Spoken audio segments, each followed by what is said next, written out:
نحمدہ ونصلی علی رسولہ الامین المتین الحنین الکریم الرؤوف الرحیم اما بعد فاعوذ باللہ من الشیطان الرجیم بسم اللہ الرحمن الرحیم۔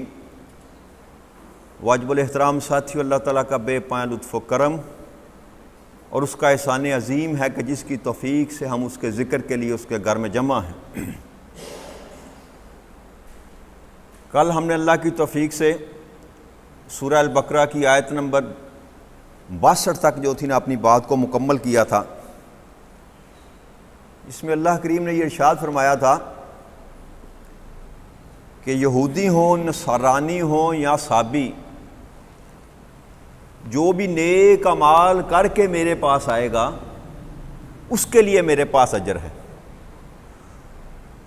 تو جو اہل یہود کے اندر یہ بات تھی نا کہ ہم اللہ کی لاڈلی قوم ہیں اور ہم سے ہرگز سوال و جواب نہیں ہوں گے، جنت کے وارث ہی ہم ہیں، یہ بخار تھا ان کو، جیسے ہمیں آج کل یہ بخار ہے نا، آقا کریم صلی اللہ علیہ وسلم کی امت کو یہ بخار ہے کہ ہم جنتی ہیں، ہم کچھ بھی کر لیں ہم جنتی ہیں۔ تو یہی بخار اہل یہود کو بھی تھا کہ ہم کچھ بھی کر لیں ہم جنتی ہیں۔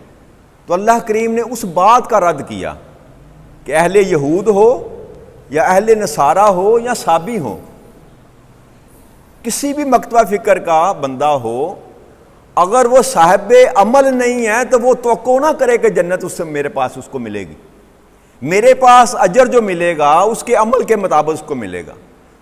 تو اللہ کریم نے اس بات کو کلیئر کیا کہ بندے کا عقیدہ درست ہونا چاہیے کہ محض جو ہے نا کسی نام کی نسبت آپ کو بخشوانے کے لیے کافی کچھ عمل بھی آپ کو کرنا پڑے گا۔ عمل سے خالی دامن جو ہوگا اس کو سزا ہی ملے گی، جزا نہیں ملے گی۔ جزا عمل کے بدلے ہے، نیک عمال کے بدلے نیک جزا ملے گی اور بد عمال کے بدلے بد جزا۔ جزا کہتے ہیں اجرت کو، مزدوری کو، جو آپ کام کرتے ہیں اس کی آپ کو اجرت دی جاتی ہے۔ تو اچھا کام کریں گے تو اچھی اجرت ملے گی اللہ کے ہاں سے، اور برا کام کریں گے تو بری اجرت ملے گی۔ اس لیے اس گمان کو میں بھی اور آپ بھی اس کو نکال دیں اپنے اندر سے، اس بات کو کہ ہم جو بھی کریں گے ہماری بخشش ہو جائے گی، یہ ایسی بات نہیں ہے، اللہ کے عدل کے خلاف ہے۔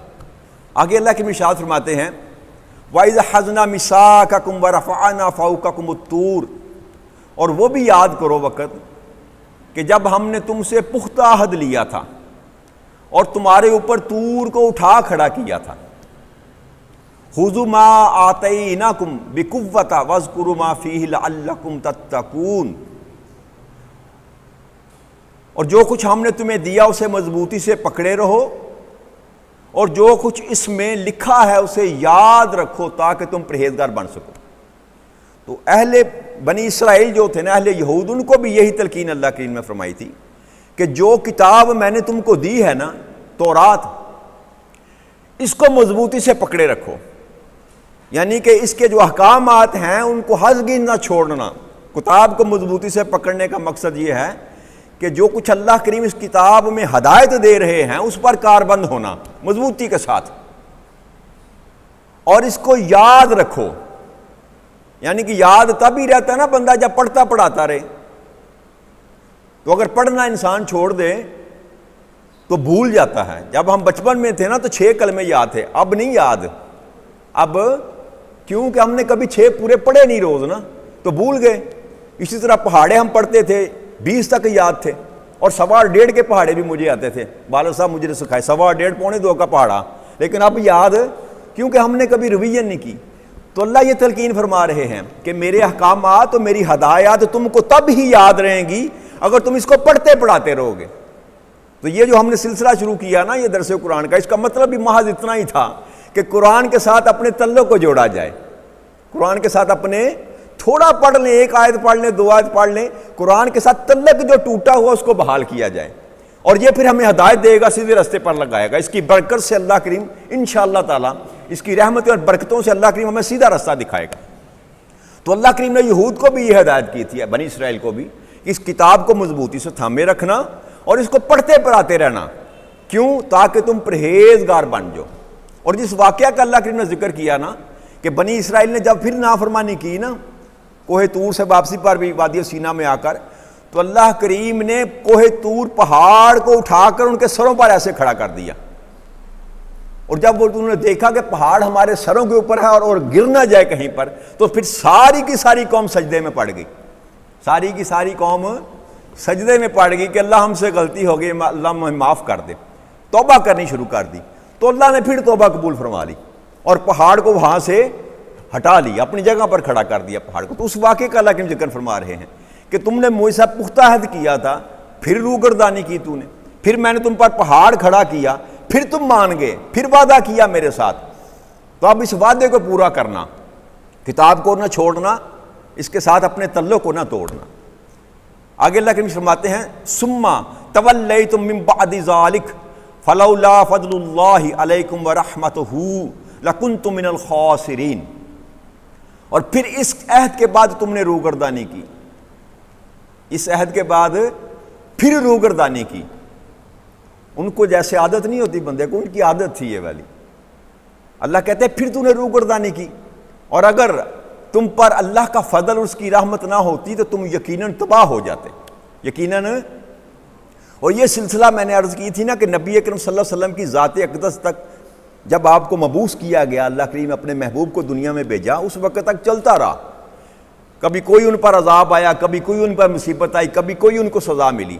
اب جس بات کے اللہ کریم ذکر فرما رہے ہیں نا کہ روگردانی پھر تم نے کی، لیکن اب معاملہ کیا ہوا کہ میں نے اپنی رحمت کو تمہارے درمیان بھیج دیا، وما ارسلناک الا رحمۃ للعالمین، اپنے محبوب کو رحمت بنا کر اب تمہارے درمیان میں نے بھیج دیا۔ اگر یہ رحمت میری تمہارے درمیان نہ موجود ہوتی اور یہ میرا فضل نہ ہوتا تو تم یقیناً تباہ ہو جاتے۔ اب جس چیز نے تمہیں تباہی سے بچا رکھا ہے نا، اب تمہاری شکلیں بندر کی نہیں بنتی، تمہیں سور نہیں بنایا جاتا، تم پر آگ اور پتھر کا طوفان نہیں آتا، اس کی وجہ صرف یہ نہیں ہے کہ تم روگردانی کرتے ہو تو تم پر عذاب نہیں آتا، اس کی وجہ فقط یہ ہے کہ اب تم میں میرا محبوب موجود ہے، اب تم میں میرا محبوب موجود ہے، اس رحمت کے سبب تمہیں اب تباہ ہونے سے تمہیں بچا لیا گیا ہے، ورنہ روگردانی تو تو نے اب بھی کی۔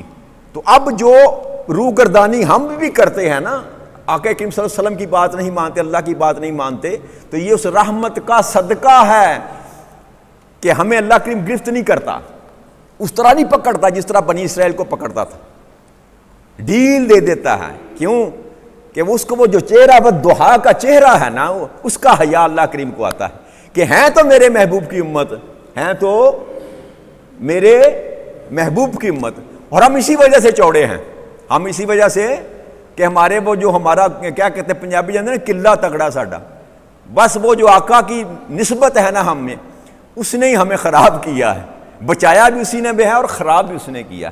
تو میں جو آپ سے یہ بات کرتا ہوں نا کہ اس نسبت کے ساتھ وفا کیا کریں، اس نسبت نے دنیا میں بھی آپ کا بیڑا پار کرنا ہے اور آخرت میں بھی آپ کا بیڑا پار کرنا ہے، لیکن کب؟ جب آپ اس نسبت کے ساتھ وفا کریں گے۔ خالی نعرے نہیں لبیک یا رسول اللہ، خالی نعروں سے کچھ بننے والا کیوں؟ اللہ کہتا ہے میں تیرے دل کی بات کو جانتا ہوں، اگر تیرے سینے میں محبت رسول ہے تو تیرے عمل میں کوئی کمی بیشی بھی رہ جائے گی تو کوئی بات نہیں، میں معاف کرنے والا ہوں، لیکن تیرے سینے میں اگر محبت رسول نہیں اور تو ساری زندگی کی باتیں لے کر آئے گا تو میں لپیٹ کر تیرے منہ پر ماروں گا۔ تو عقیدے کی جان کیا ہے؟ عقیدے کی جان محبت رسول ہے، عقیدے کی جان۔ تو اللہ نے فرمایا اب تم پر یہ جو روگردانی کرنے کے باوجود تم پر تباہی نہیں نہ آ رہی، تو سبب یہ ہے کہ اب میری رحمت تمہارے درمیان ہے، اب میری رحمت تمہارے درمیان ہے۔ پھر اللہ کے نے فرمایا وَلَقَدْ عَلَمْتُ الَّذِينَ نَعْتَدُ مِنْكُمْ فِي السَّبْتِ فَقُلْنَا لَهُمْ كُونُوا قِرَادَةً خَاسِئِينَ، اور اے یہود تمہیں یقیناً وہ بھی یاد ہوں گے لوگ، وہ بھی لوگ یاد ہوں گے جنہوں نے تم میں سے ہفتے کے دن میں سرکشی کی تھی، ہفتے کے دن میں سرکشی کی تھی۔ تو اللہ کریم نے فرمایا کہ تم دتکارے ہوئے بندر بن جاؤ، دتکارے ہوئے بندر بن جاؤ۔ یہ حضرت داؤد علیہ السلام کی قوم تھی جن کو اللہ کریم نے ایلا نامی ایک گاؤں تھا جہاں پر آباد تھے یہ لوگ، حضرت داؤد علیہ السلام کی قوم۔ حضرت داؤد علیہ السلام کی سلطنت بہت بڑی تھی، اللہ کریم نے ان کو بادشاہ بنایا تھا، جن کے بیٹے حضرت سلیمان علیہ السلام۔ تو سمندر کے کنارے ایلا نامی ایک گاؤں تھا، وہاں پر یہ بات ہے۔ تو اللہ کریم نے یوم سبت کا ان کو حکم دیا۔ سبت کہتے ہیں یوم سبت، ہفتے کو کہتے ہیں، ہفتے کا دن، اور یہودیوں کا آج بھی یہ متبرک دن ہے۔ عیسائی اتوار کو عبادت کرتے ہیں، یہودی ہفتے کو عبادت کرتے ہیں، اور مسلمانوں کو اللہ کریم نے جمعہ عطا فرمایا۔ تو یوم السبت کو یہ منع کیا کہ اس دن تم وہ مچھلیوں کا شکار کرتے تھے، یہ ان کا کاروبار تھا، بزنس تھا۔ تو اللہ نے منع فرمایا کہ 6 دن تم اپنا کاروبار کرو، لیکن یوم السبت کو جو تم اپنا کاروبار نہ کرو، مچھلیاں وغیرہ پکڑنا چھوڑ دو اس کو۔ تو کچھ وقت تک تو وہ چلتے رہے، لیکن وہ جو سرکشی تھی وہ جب باہر آنی شروع ہوئی تو انہوں نے کیا کیا کہ اس سمندر کے کنارے سے ایسے کھالیں بنا کر ایک بڑے بڑے تالاب بنا لیے۔ تو ہفتے کے دن وہ مچھلیاں، اللہ کریم پھر آزمائش بھی کرتا ہے نا اللہ کریم، کہ ہفتے کے دن مچھلیاں اوپر اچھلتی تھی۔ تو جب شکاری جو شکار کرتا ہے نا مچھلی کا، اس کے سامنے جب مچھلی اچھلتی ہے نا تو اس کا کلیجہ نکل جاتا ہے، جو شکاری ہیں ان کو پتا ہوگا۔ تو وہ جب مچھلیاں اچھلتی دیکھتے تھے نا تو ان کے دل کو جو نا وہ متذبذب ہو جاتے تھے کہ اب کیا کریں، اللہ نے منع بھی کیا ہے اور یہ پکار بھی نہیں ہے ہم کو۔ تو انہوں نے یہ کیا طریقہ نکالا، شیطان نے ان کی رہنمائی کی کہ انہوں نے کھال ایسے نکال کر نا تو پیچھے ایک تالاب بنا لیے۔ تو ہفتے کے دن ان مچھلیوں کو دھکیل کر تالاب میں پھینک لیتے تھے، ہفتے کے دن مچھلیوں کو دھکیل کر تالاب میں پھینک لیتے تھے، اتوار کو جا کر پکڑ لیتے تھے۔ تو یہ ہیلا انہوں نے کیا، شیطان نے ان کو سکھلایا۔ تو اللہ کریم نے فرمایا کہ اب تمہیں، اللہ نے اس کے بدلے میں کہا کہ تم دکارے ہوئے بندر بن جاؤ، دکارے ہوئے بندر بن جاؤ۔ تو ان میں 3 طبقات کے لوگ تھے جنہوں نے ان کو منع کیا۔ ایک وہ تھے کہ یار یہ کام نہ کرو، اللہ نے منع کیا ہے، شکار کرنے سے منع کیا ہے، رک جاؤ کیا ہوگا ایک دن نہ کرو۔ ایک طبقہ ان میں وہ تھا۔ ایک طبقہ وہ تھا جنہوں نے منع نہ کیا لیکن دل سے برا جانا کہ یہ کام اچھا نہیں ہے، اللہ کی نافرمانی ہے۔ اور تیسرا سرکش لوگ تھے جنہوں نے کہا ہر حال میں مچھلیاں ہم نے پکڑنی ہے، خیر ہے کچھ نہیں ہوتا، خیر ہے کچھ نہیں ہوتا۔ تو جب یہ معاملہ چلا نا تو وہ جو ماننے والے تھے نا انہوں نے ان سے علیحدگی اختیار کر لی، جس میں پنجابی کہنے حکا پانی بند کر لیا، بھائی تسی الگ تے اسی الگ۔ ان کو خبر تھی کہ اب اللہ کا عذاب آئے گا، اب اللہ کا عذاب آئے گا۔ تو انہوں نے کہا مسیحت تم لوگوں نے کی ہے تو عذاب تو سب پر آئے گا، تو ہم تمہارے ساتھ تعلق ہی نہیں رکھتے۔ تو انہوں نے درمیان میں سے نا ایک دیوار بنا لی گاؤں میں، آدھا گاؤں ایک طرف چلا گیا نام ماننے والوں کا اور آدھا گاؤں ایک طرف آ گیا، درمیان میں ایک دروازہ لگا لیا۔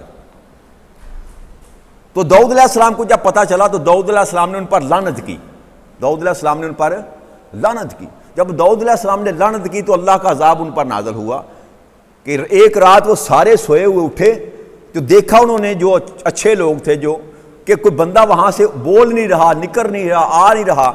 تو دیوار سے اوپر چڑھ کر انہوں نے جب دیکھا تو سارے بندر بن چکے تھے، سارے کے سارے نافرمان بندر بن چکے تھے۔ تو سارے جب دروازہ کھول کے اندر گئے تو وہ جو بندر بن چکے تھے وہ ان کو پہچانتے تھے کہ یہ میرا خالو ہے، ماموں ہے، نانا ہے، دادا ہے، ان سے لپٹتے تھے، ان کو آوازیں دیتے تھے اور زارو قطار روتے تھے۔ بندر روتے تھے کہ ہم نے یہ کیا جرم کیا، لیکن اللہ کا امر آ چکا تھا، اللہ کا امر آ چکا تھا۔ تو 3 دن تک وہ زندہ رہے، بس روتے رہے، نہ کچھ کھایا نہ کچھ پیا۔ اس ندامت میں ایک دوسرے کو دیکھتے رہے بندر اور روتے رہے زارو قطار۔ 3 دن کے بعد اللہ کریم نے ان سب کو موت جو ہے نصیب، سب کو مار دیا جتنے نافرمان تھے۔ تو یہ اللہ کریم اس کا واقعہ بیان فرما رہے ہیں کہ وہ جو تم نے نافرمانی کی تھی، میں نے منع کیا تھا کہ ہفتے کے دن شکار نہ کرنا، تو پھر اس کے بدلے میں نے کہا تھا کہ تم پھٹکار ہوئے بندر بن جاؤ، تو وہ سارے کے سارے بندر بن گئے۔ یہ عذاب کی ایک شکل تھی ان پر۔ آگے اللہ کے ارشاد فرماتے ہیں فَجْعَلْنَهَا نَقَالًا لِمَا بَيْنَ يَدَيْهَا وَمَا خَلْفَهَا وَمَوْعِظَةً لِلْمُتَّقِينَ۔ اور یہ جو واقعہ پس ہم نے اس لیے بیان فرمایا ہے تاکہ اگلوں پچھلوں کے لیے یہ نصیحت اور عبرت کا باعث بن جائے، اگلے پچھلوں کے لیے جو موجود ہیں ان کے لیے، جو آنے والے ہیں ان کے لیے بھی یہ عبرت کا باعث بن جائے، پرہیزگاروں کے لیے نصیحت کا باعث بن جائے۔ تو یہ قرآن کریم کے جتنے آپ کو یہ قصص ملیں گے نا، قصص الانبیاء، یاد رکھیے قرآن کریم قصے بیان کرنے والی کتاب نہیں ہے۔ یہودی بھی یہ کہا کرتے تھے کہ اس کہانیاں تو ساریاں ہمارے والی ہیں تمہارے قرآن میں، تورات میں بھی یہ ملیں گی آپ کو یہ تفصیل۔ تو قرآن قصص بیان کرنے والا، یعنی کہ قصص کیا کہتے ہیں، کہانیوں والی کتاب نہیں ہے۔ اللہ کریم کا ایک طریقہ ہے کہ کہانی کے ذریعے لوگوں کو نصیحت دی جاتی ہے. وہ کہانی کے ذریعے نصیحت جو ہے نا وہ یاد رہتی ہے انسان کو. یاد رکھیے ہم جب چھوٹے تھے, آپ بھی چھوٹے ہوں گے, تو آپ کے گھر میں بھی آپ کے دادا دادی یا آپ کے چچا بابا کہانیاں سنایا کرتے بچوں کو. ایک بادشاہ تھا, وہ بڑا رحم دل تھا, تو کچھ یاد نہ رہے انسان کو, تو اتنا تو یاد رہتا تھا کہ ایک بادشاہ تھا وہ جو بڑا رحم دل تھا. اصل جو بات ہوتی ہے نا وہ انسان کو یاد رہ جاتی ہے. چھوٹے بچوں کو ہم کتابیں دیتے ہیں, اس میں بھی کہانیاں ہوتی ہیں. تو کہانی کا مقصد صرف یہ ہوتا ہے میرے بھائیوں کہ بات آسانی سے سمجھ آ جائے, بات آسانی. تو اسی لیے اللہ کریم, کیونکہ اللہ کا کلام ہے, اس کو سمجھنا ہر انسان کے پاس کا روگ نہیں ہے.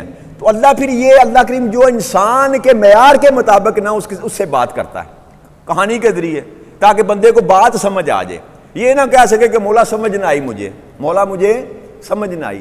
اس لیے اللہ کریم نے قرآن کریم میں بے شمار جو ہے نا وہ قصص بیان فرمائے. اس کی حکمت یہ تھی, حکمت, ورنہ قرآن جو ہے نا وہ کہانیاں بیان کرنے والا کتاب نہیں ہے. پھر اللہ کریم نے ارشاد فرمایا وَإِذْ قَالَ مُوسَىٰ لِقَوْمِهِ إِنَّ اللَّهَ يَأْمُرُكُمْ أَن تَذْبَحُوا الْبَقَرَةَ. کہ اب وہ واقعہ بھی اللہ کریم کہتے ہیں یاد کرو کہ جب موسیٰ علیہ السلام نے اپنی قوم سے یہ کہا کہ بے شک اللہ تم کو حکم دیتا ہے کہ ایک گائے کو ذبح کرو, ایک گائے کی ذبح کرو. یہ واقعہ جس کی وجہ سے سورہ مبارکہ کا نام سورہ البقرہ رکھا گیا, سورہ بقرہ. تو وہ بولے قالوا اتتخذوا ہزوا, کیا آپ ہم سے مذاق کرتے ہیں, کیا آپ ہم سے مذاق کر. اس کا بیک گراؤنڈ میں آپ کو سمجھا دوں کہ اصل میں ایک آدمی تھا بہت امیر, امیل نامی نا, اسی بستی میں بنی اسرائیل میں رہتا تھا, بہت امیر آدمی تھا. تو اس کی اولاد کوئی نہ تھی, تو اس نے اپنے بھتیجے کو پال رکھا تھا, اور اس کی ایک بیٹی بھی تھی. تو چچا بوڑھا تھا اور بھتیجا بے صبرا ہو گیا کہ یہ مرتا ہی نہیں بوڑھا, اتنی جائیداد ہے, وارث وہی تھا نا جی. اس نے کہا یہ مرتا ہی نہیں بوڑھا, مرے گا تو میں اس کا وارث بنوں گا, تو کیوں نہ میں اس کو قتل کر دوں اور قتل کر کے دوسرے علاقے کے جو لوگ ہیں ان پر ڈال دوں, تو اس طرح مجھے یہ بھی مال مل جائے گا, تو ان سے دیت بھی لوں گا میں. تو اس نے یہ چال چلی کہ چچا کو قتل کیا, اور قتل کر کے بنی اسرائیل کا جو ایک قبیلہ رہتا تھا نا قلعے کے اندر, ان کے قلعے کے آگے جا کے نا اس لاش کو ڈال آیا, اور آ کر شور مچا دیا میرے چچا کو کسی نے قتل کر دیا, میرے چچا کو کسی نے قتل کر دیا. تو جب یہ معاملہ بڑھا نا, تو بڑھتے بڑھتے بات موسیٰ علیہ السلام کے پاس گئی کہ اس طرح قتل ہو گیا. تو اس قتل کو ڈھونڈنے کے لیے اللہ کریم نے یہ جو تھا نا حکم نازل فرمایا, اس قتل کو ڈھونڈنے کے لیے اللہ کریم نے حکم فرمایا کہ آپ ایسا کرو, ایک گائے کو ذبح کرو, ایک گائے کو ذبح کرو. اور گائے کے ساتھ ان کی محبت بہت زیادہ تھی بنی اسرائیل کے لوگوں کی, وہ اس کی پوجا کرتے تھے, وہ اندر سے وہ خباثت ابھی نکلی نہیں تھی. اس کی حکمت ایک یہ بھی تھی گائے کو ذبح کروانے کی کہ وہ گائے کے متعلق محبت رکھتے تھے سینے میں, ان کی محبت کو بھی ختم کرنا تھا اور یہ مسئلہ بھی حل کرنا تھا. تو اللہ کریم نے اس حکمت کے تحت یہ حکم دیا کہ اب تم گائے کو ذبح کرو, ایک گائے کو ذبح کرو. تو وہ کہنے لگے کہ موسیٰ علیہ السلام آپ ہم سے مذاق کرتے ہیں, کہاں قتل کا مقدمہ اور کہاں گائے ذبح کرنا, کوئی جوڑ نہیں بنتا, کوئی جوڑ کہ آپ ہم سے مذاق کر رہے ہیں. تو موسیٰ علیہ السلام نے فرمایا قال اعوذ باللہ ان اکون من الجاہلین, میں اللہ کی پناہ مانگتا ہوں اس جہالت والے کام سے کہ اللہ کے حکم میں میرا مطلب مذاق کروں گا تم سے, میں اللہ کی پناہ مانگتا ہوں. قالوا ادع لنا ربک یبین لنا ما ہی, تو کہنے لگے کہ آپ ہمارے لیے اپنے رب سے یہ دعا کریں کہ ہم پر وہ واضح کر دے کہ گائے کیسی ہو. وہ ٹال مٹول کرنا تھا نا, تو بہانے تراشنے لگے کہ ہمیں گائے ذبح نہ کرنی پڑے.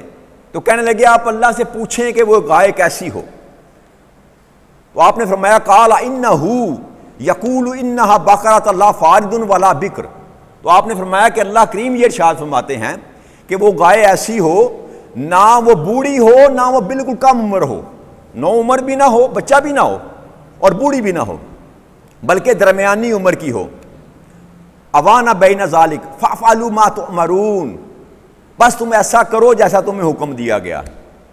پھر آگے سے پھر انہوں نے کہا قالوا ادع لنا ربک یبین لنا ما لونہا, پھر بولے آپ اپنے رب سے ہمارے حق میں دعا کریں کہ ہمارے لیے وہ واضح کر دے, واضح کر دے اس بات کو کہ اس کا رنگ کیسا ہو, اس کا رنگ کیسا ہو.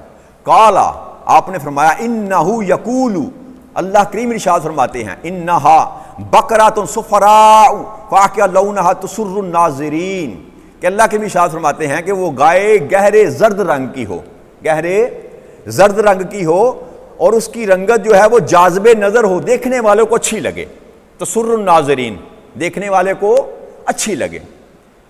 پھر تیسرا سوال کیا، قالوا لنا ربک یبین لنا ما ہی ان بقرہ تشابہ علینا، کہ موسیٰ علیہ السلام آپ ہمارے لیے اپنے رب سے پھر درخواست کیجئے، ہم پر یہ واضح فرما دے، ہم تشبہ میں ہیں کہ کیسی گائے ہونی چاہیے، مشتبہ ہیں ہم، کیسی گائے ہونی چاہیے۔ یقیناً اگر اللہ نے چاہا وَإِنَّا إِن شَاءَ اللَّهُ لَمُهْتَدُونَ، اگر اللہ نے چاہا تو آپ ہمیں ہدایت والوں میں پائیں گے۔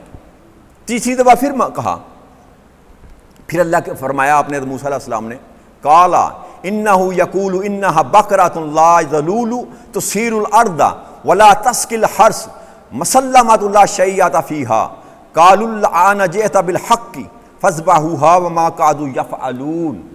تو موسیٰ علیہ السلام نے فرمایا کہ اللہ کریم فرماتے ہیں کہ وہ اعلیٰ نسل کی گائے ہو جس نے کبھی زمین پر ہل نہ چلایا ہو اور نہ پانی کے لیے جوئی ہو، وہ کنویں کے آگے جوتتے ہیں نا، نہ اس کو جوتا گیا ہو پانی کے لیے، نہ کبھی اس نے ہل چلایا ہو، ایسی گائے ہو، اور اس پر کوئی داغ دبا نہ ہو، کوئی داغ دبا نہ ہو۔ تو انہوں نے کہا کہ اب آپ ٹھیک بات لائے ہیں، اب آپ ٹھیک بات لائے ہیں۔ پھر انہوں نے اس کو ذبح کیا، حالانکہ وہ ذبح کرتے ہوئے معلوم نہ ہوتے تھے۔ اللہ کہتا ہے کہ وہ ذبح کرتے ہوئے معلوم، لیکن بس نہ کہاں تک سوال کیا جا سکتا ہے، ہر سوال کے بعد جواب ملے گا۔ تو اس سے ایک سبق یہ بھی ملتا ہے، یاد رکھیے گا، کہ زیادہ سوال کرنے سے انسان پھنستا چلا جاتا ہے۔ جب اللہ نے کہا کہ گائے ذبح کرو، کوئی سی بھی گائے پکڑ کے ذبح کر دیتے تو حکم کی تعمیل ہو جاتی، بٹ جب سوال کیا تو اللہ نے پابندی لگا دی، اب اس پابندی کے اندر آ گئے، اور جس گائے پر انگلی رکھی گئی نا کہ یہ گائے ذبح کرو، وہ گائے وہ تھی جس کی وہ عبادت کرتے تھے، جس کی وہ ٹھیک اس مقام پر خود ہی لے کر گئے کہ وہ جو زرد سونے کے رنگ کی گائے تھی بڑی فربا، اس کے وہ اپنا معبود سمجھتے تھے، تو اس مقام پر اللہ کریم خود ہی ان کو لے کر گیا کہ اب اس گائے کو ذبح کرو۔ تو پھر اپنے ہاتھوں سے اللہ کریم نے ان کے معبود کو ذبح کروایا، جس کو دل سے وہ معبود مانتے تھے، ظاہری مسلمان بنے ہوئے تھے جو موسیٰ علیہ السلام کو مانتے، لیکن اندر اس کی محبت جو تھی وہ موجود تھی۔ تو پہلا کام تو اللہ کریم نے یہ کرایا کہ ان کے اندر جو معبود بسا ہوا تھا نا اس کو ذبح کروایا انہی کے ہاتھوں سے، کہ یہ تمہارا معبود نہیں ہے، ہو ہی نہیں سکتا، جس کو تم اپنے ہاتھوں سے ذبح کر رہے ہو تمہارا معبود کیسے ہو سکتا؟ تو اپنے ہاتھوں سے ذبح کروایا ان سے۔ تو اس کے بعد اللہ کریم نے پھر وہ جو قتل کا معاملہ تھا اس کو ڈھونڈنے کے لیے ارشاد فرمایا، وَإِذْ قَتَلْتُمْ نَفْسًا فَدَارَأْتُمْ فِيهَا، اور جب تم نے ایک شخص کو قتل کر دیا پس تم آپس میں جھگڑنے لگے، ایک دوسرے پر الزام لگانے لگے، وَاللَّهُ مُخْرِجٌ مَا كُنتُمْ تَكْتُمُونَ، ظاہر فرمانے والا تم اللہ ہے جسے تم چھپا رہے ہو، کہ اللہ اب ظاہر کرے گا جس بات کو تم چھپا رہے ہو۔ تو حکم اللہ کریم نے فرمایا فَقُلْ نَضْرِبُوا بِبَعْضِهَا، اب اس گوشت کا ٹکڑا، اس گائے کا گوشت کا ٹکڑا لے کر جو ہے نا اس میت کو مارو، اس مردے کو مارو۔ حکم یہ دیا وَيُرِيكُمْ آيَاتِهِ لَعَلَّكُمْ تَعْقِلُونَ، اس طرح اللہ مردوں کو زندہ فرماتا ہے اور تمہیں اپنی نشانیاں دکھاتا ہے تاکہ تم عقل و شعور سے کام لو۔ تو جیسے ہی انہوں نے وہ گوشت کا ٹکڑا قربانی جو کی تھی نا، اس مردے کو مارا تو وہ مردہ زندہ ہو گیا، اور مردے نے زندہ ہو کے بیان دے دیا کہ مجھے تو میرے بھتیجے نے قتل کیا ہے۔ میرے بعض روایت میں آتا ہے کہ بعد میں وہ پھر مر گیا، بیان دینے کے بعد پھر مر گیا، بعد میں روایت میں آتا ہے کہ اس کو پھر زندگی دے گی، لیکن وہ جو مقصد تھا نا اللہ کریم کا، ایک ان کے معبود کو ان کے سامنے ذبح کروانا اور دوسرا اس قتل کا مقدمہ حل کرنا، تو دونوں کام اللہ کریم نے ایک حکمت سے لیے، گائے کو ذبح کر انہی کے ہاتھوں سے ذبح کروا کے۔ جب گوشت کا ٹکڑا مارا وہ اٹھ کر بیٹھ گیا، اس نے کہا کہ مجھے تو اس نے قتل کیا ہے، مجھے تو اس نے قتل کیا ہے، تو اس گواہی کے بعد پھر اس کو پھانسی دے دی گی۔ اللہ کہتا ہے میں پھر یہ بھی دکھایا دنیا کو کہ میں اس طرح مردے کو زندہ کرتا ہوں، جس کو تم نے قتل کر دیا، جس کا سر تم نے جان سے جدا کر دیا، میں اگر چاہوں تو اس کو ایسے زندہ کرتا ہوں۔ تو اس میں سبق کیا ملا؟ سبق یہ ملا کہ جب احکامات شریعہ میں سے کوئی آپ کو پیغام ملے نا تو اس پر بحث نہ کیا کریں، اس پر بحث نہ کیا کریں۔ علم انسان کس لیے حاصل کرتا ہے؟ ہمارے اندر یہ بیماری ہے بڑی، بہت زیادہ بیماری ہے. 2 کتابیں ہم نے پا نہ پڑھی تو بھاجی مسیتاں بڑی. جو 2 کتابیں پڑھ لیتا ہے نا وہ سب سے زیادہ جگڑالو بن جاتا ہے دین پر. تو اللہ کریم اگر آپ کو علم دے نا تو اس پہ استفادہ کریں، لوگوں کی بھلائی سے کام لیں، جھگڑا نہ کریں، فتویٰ بازی کا ماحول نہ بنائیں. یہ سوال و جواب انسان کو مرواتے ہیں، یاد رکھیے گا. علم حاصل کرنے کے لیے نا بات ہے، علم حاصل کرنے کے لیے، لیکن اپنے آپ کو دکھانے کے لیے کہ میں بڑا عالم ہوں، میں بڑا فاضل ہوں، اس سے پرہیز کرنی چاہیے. احکامات شریعہ کو جیسے اللہ نے حکم دیا مان کر بس سر سجدے میں جھکا دیں، نیچے جھکا دیں، فائدہ ہو جائے گا.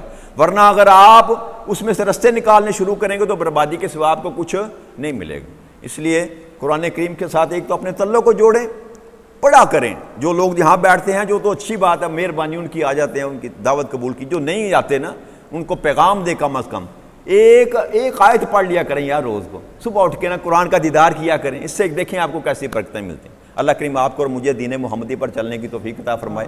وما علینا الا البلاغ المبین. والسلام علیکم ورحمۃ اللہ وبرکاتہ.